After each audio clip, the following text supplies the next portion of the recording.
তরকারি করবো। লাউটা ধুয়ে কেটে রেখেছি, এখানে আলু রেখেছি, কাঁচা লঙ্কা কাটা আছে, মটরশুঁটি আছে, বড়ি আছে, এই যে আদা পুড়িয়ে রেখেছি। কড়াইয়ে তেল দিলাম, বড়িগুলো ভেজে তুলে নেব। একটু তিল, সাদা তিল ভেজে রেখেছিলাম, এটাকে গুঁড়ো করে দিয়ে দেবো নামানোর আগে।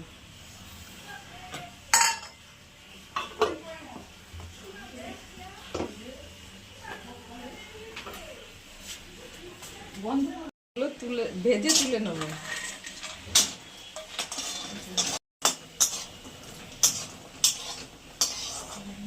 ঠিক আছে, তুলে নেব। দুটো শুকনো লঙ্কা দিলাম, একটু পাঁচফোড়ন দিলাম, দুটো তেজপাতা দিলাম।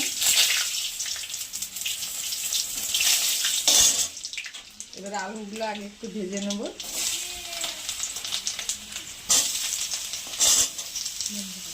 দিয়ে দিলাম, আর মটরশুঁটি আর কাঁচা লঙ্কা দিয়ে দিলাম। আর একটু ভেজে নেবো, এগুলো একটু ভেজে নেবো। লবণ দিলাম,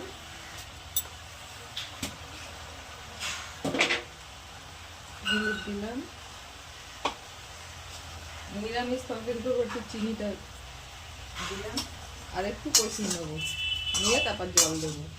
ঠিক আছে, আর একটু হবে কষানো। বড়িগুলো দিয়ে দিলাম, আর একটু কষিয়ে তারপরে জল দেবো। এবার জল দিয়ে দেবো।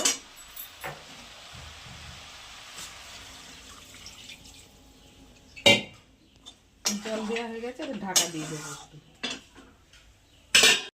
এবারে যে সাদা তিল ভেজে গুঁড়ো করে রেখেছিলাম, এটা দিয়ে দেবো। দিয়ে আরো 5 মিনিট ফুটাবো, তারপরে নামাবো।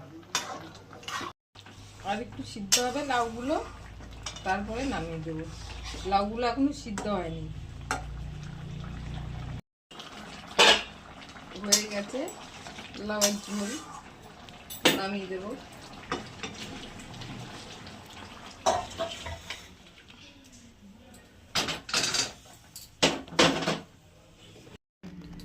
গেছে লাউ আলু বড়ি দিয়ে ঝোল। ভিডিওটা ভালো লাগলে লাইক কমেন্ট সাবস্ক্রাইব অবশ্যই করুন।